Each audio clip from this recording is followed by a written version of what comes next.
Hello बच्चों, मैं देवेंद्र सिंह। आज हम लोग पढ़ने वाले हैं क्लास 9 केमिस्ट्री, लेक्चर नंबर 2 है और हम लोग का चैप्टर नंबर भी 2 है। उसमें का हम लोग का टॉपिक है बिलियन। सबसे बड़ी बात होती है बिलियन क्या है, बिलियन के बारे में जानेंगे कि आखिर बिलियन है क्या। ये हम लोग क्लास 9 में पहली बार आ रही है बिलियन। तो बिलियन के बारे में जान लेते हैं, आखिर बिलियन आया कहाँ से, आखिर में क्यों इसको बिलियन कहते हैं। तो हम लोग जानते हैं कि एक होता है विलेय और एक होता है विलायक। विलेय और विलायक को जब आपस में मिलाते हैं तब बनता हम लोग का विलयन। तो विलेय मतलब कोई ले लीजिए, मान लीजिए चीनी ले लीजिए, और विलायक मतलब पानी। चीनी और पानी को जब मिलाते हैं तो क्या बनता है, शरबत। तो जो चीनी जो है वो हम लोग का विलेय है, और जो पानी है वो हम लोग का विलायक है, और जो शरबत है वो हम लोग का विलयन है। यानी कह सकते हैं जब कोई पदार्थ किसी में घुलता है तो उसे विलेय कहेंगे, और जिसमें जो घुलता है उसको विलायक कहेंगे, और जो दोनों मिलकर जो बनते हैं उसको विलयन कहेंगे। विलयन की खासियत यह होती है कि जो विलेय पदार्थ है विलायक में 100% घुल जाता है, इसको फिर से दोबारा अलग नहीं कर सकते हैं। अब हम लोग विलयन का डिफिनीशन देख लेंगे।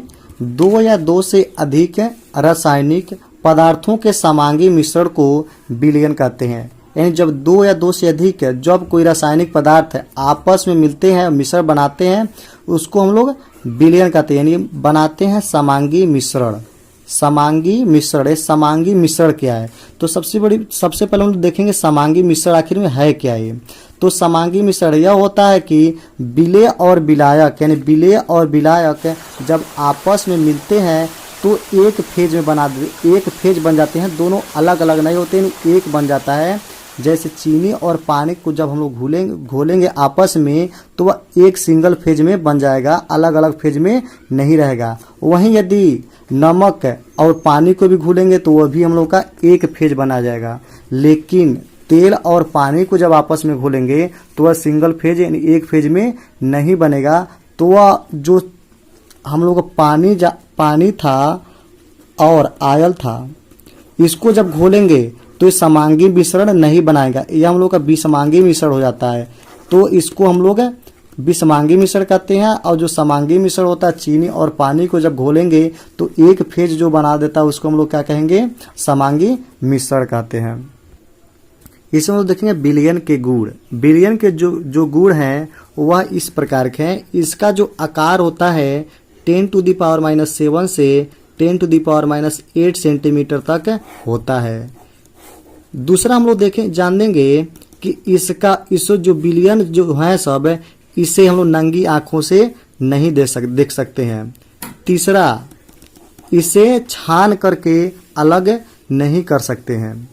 चौथा, जो विलयन होता है वह समांगी मिश्रण होता है। अब हम लोग देखेंगे विलयन कितने प्रकार के होते हैं। विलयन कुल 9 प्रकार के होते हैं, तो उसको हम लोग देखेंगे। विलयन के जो 9 प्रकार हैं वो इस प्रकार हैं। ठोस का ठोस में विलयन, ठोस का द्रव में विलयन, ठोस का गैस में विलयन, ये 3 प्रकार हो गए। अब द्रव का ठोस में विलयन, द्रव का द्रव में विलयन, द्रव का गैस में विलयन, ये 3 प्रकार के हो गए। गैस का ठोस में विलयन, गैस का द्रव में विलयन, गैस का गैस में विलयन, ये 3 प्रकार के हो गए। यानी 3, 3, 6 और 9, यानी कुल यह विलयन के 9 प्रकार हो गए। अब अलग अलग विलयन के जो 9 प्रकार हैं अलग अलग इसको देखेंगे कि कौन कौन किसके साथ हैं। अब ठोस, द्रव और गैस के जो 9 प्रकार हो रहे हैं सब विलयन का, इसको जानने से पहले एक चीज हम लोग जान लेते हैं, परिक्षेपण माध्यम और परिक्षिप्त प्रावस्था क्या होती हैं उसको हम लोग समझ लेते हैं। अब इसमें देखेंगे परिक्षिप्त प्रावस्था क्या है और परिक्षेपण माध्यम क्या है। तो हम लोग जानते हैं कि चीनी और पानी,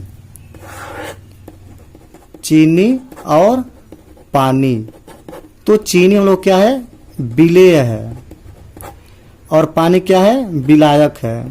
तो ध्यान दीजिएगा, इसी में है परिक्षेपण माध्यम, परिचित प्रावस्था, इसी के माध्यम से हम लोग समझ लेंगे अच्छी तरह से। जो चीनी हम लोग का है विलेय है, और पानी हम लोग का जो विलायक है, यदि चीनी को पानी में घोले तो चीनी क्या होगा, पूर्ण रूप से पानी में विलय हो जाएगी। अब जो विलय हो जाता है वह विलय, यानी कह सकते हैं वह विलय जो विलायक में घुल जाता है, तो जो घुल जाता है उसी को परिक्षिप्त प्रावस्था, और जिसमें यह घुलता है उसी को परिक्षेपण माध्यम कहते हैं। यानी जो चीनी हो गई वो परिक्षिप्त प्रावस्था हो गई, और जो पानी होगा परिक्षेपण माध्यम होगा। यानी विलय को कह सकते हैं परिक्षिप्त प्रावस्था, और विलायक को कह सकते हैं परिक्षेपण माध्यम। अब 9 प्रकार इसके में, इसी से रिलेटेड हम 9 प्रकार विलयन के पढ़ेंगे, जो आगे इस प्रकार है। अब इसके 9 प्रकार को देखेंगे। पहला है ठोस का ठोस में, यानी ठोस का ठोस में विलयन।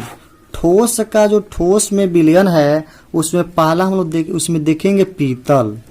पीतल कोई है नहीं, पीतल कुछ होता नहीं है, यह मिश्र धातु है। यह जस्ता और कापर को आपस में मिलाने से पीतल बनता है। यानी जिंक भी हम लोग क्या है, ठोस है, और कापर भी ठोस है। यानी दोनों को जब मिलाए, ठोस ठोस को जब मिलाए तो पीतल प्राप्त हुआ। इसको हम लोग कहेंगे ठोस ठोस का मिश्रण कहेंगे, विलयन कहेंगे इसको साल कहते हैं, ठोस साल कहते हैं।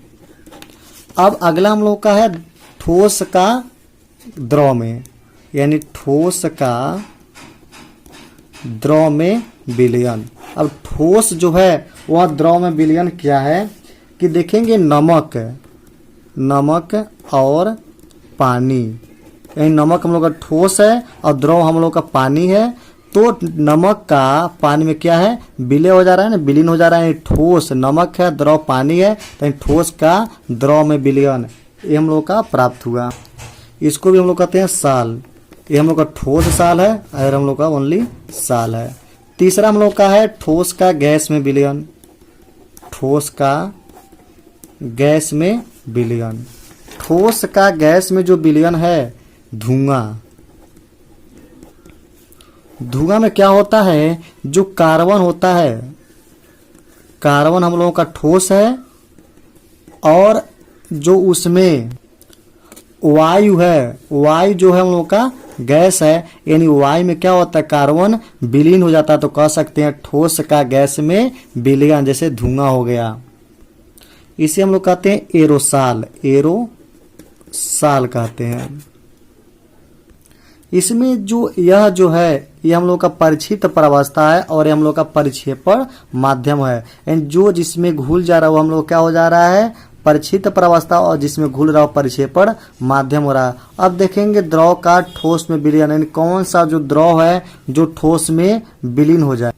अब इसमें हम लोग देखेंगे द्रव और ठोस। द्रव और जो ठोस हम लोग का है, यह जैसे द्रव जो है वो परिक्षिप्त प्रावस्था है, और जो ठोस हम लोग का परिक्षेपण माध्यम है। यानी कौन सा द्रव है जो ठोस में विलीन हो जाए। ध्यान दीजिए, कौन सा द्रव है जो ठोस में विलीन हो जाए, ठोस में घुल जाए। तो हम लोग एग्जाम्पल के रूप में ले सकते हैं पनीर। पनीर में देखते हैं जो द्रव होता है वह ठोस में विलीन रहता है। अब अगला हम लोग का है द्रव का ठोस में हो गया। अब द्रव का द्रव में, द्रव का द्रव में विलीन। एंड जो द्रव है द्रव में विलीन हो जाए, तो एग्जाम्पल के रूप में कोई बताइए जो द्रव का द्रव में विलीन हो जाए। अब द्रव का द्रव में विलीन, जैसे हम लोग का दूध हो गया।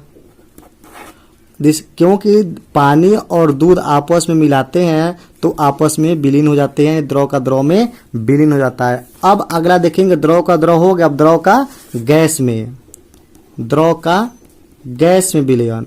तो कौन सा ऐसा द्रव है जो गैस में विलीन हो जाए, तो वाष्प है। वाष्प जो हम लोग का होता है वह द्रव रूप में होता है, जबकि वह गैस में विलीन हो जाता है। अब 3, 6 समाप्त हो गए हम लोग का। अब आ जाए हम लोग गैस का ठोस में विलयन। कौन सा गैस है जो ठोस में विलीन हो जाता है, कौन सा गैस है, गैस है जो ठोस में विलीन हो जाता है। तो एग्जाम्पल के रूप में देखेंगे फोम। जो फोम होता है उसमें गैस होती है, और जो फोम होता है ठोस होता है, तो ठोस में गैस विलीन हो जाती है। अगला एग्जाम्पल है गैस का ठोस में हो गया। गैस का ठोस में, अब गैस का द्रव में, यानी कौन सी ऐसी गैस है जो द्रव में विलीन हो जाए। अब ध्यान दीजिएगा, गैस है और द्रव में विलीन हो जाए। तो हम लोग जानते हैं जो स्प्राइट पीते हो, कोको कोला यानी कोल्ड ड्रिंक्स जो पीते हैं, तो कोल्ड ड्रिंक्स जो पीते हैं उसमें क्या होती है, कार्बन डाइऑक्साइड मिली होती है। जैसे उसको खोलेंगे कोल्ड ड्रिंक्स को तो उसमें से कुछ गैस निकलती है, तो वह गैस होती है कार्बन डाइऑक्साइड। यानी कोल्ड ड्रिंक्स में कार्बन डाइऑक्साइड मिली होती है या कार्बन डाइऑक्साइड गैस होती है, जो गैस द्रव में विलीन होती है। अगला हम लोग का लास्ट हम लोग का है गैस का गैस में विलयन। दे दे रहे हैं गैस का गैस में विलयन, वायु। वायु बहुत ही अच्छा एग्जाम्पल है। वायु में बहुत सारे गैसें आपस में मिली होती हैं और 9 प्रकार का जो हम लोग का विलयन है पूर्व से समाप्त हुआ। अब आगे हम लोग पढ़ेंगे विलयनों के प्रकार, यानी विलयन के कितने प्रकार के होते हैं, यानी विलयनों के जो प्रकार होते हैं कौन कौन से होते हैं। तो हम लोग जानते हैं जो विलयन के प्रकार हैं वह 2 प्रकार के होते हैं। एक होता है तनु विलयन और एक होता है हम लोग का दूसरा होता है सांद्र विलयन। अब रही बात तनु विलयन किसे कहेंगे और सांद्र विलयन किसे कहेंगे, अच्छी तरह ध्यानपूर्वक देखिएगा। तनु विलयन वह विलयन जिसमें विलेय, एक होता है विलेय और एक होता है विलायक। तो वह विलयन जिसमें विलेय की मात्रा कम होती है और विलायक की मात्रा ज्यादा होती है, तो इस प्रकार के जो विलयन होते हैं उसको कहते हैं तनु विलयन।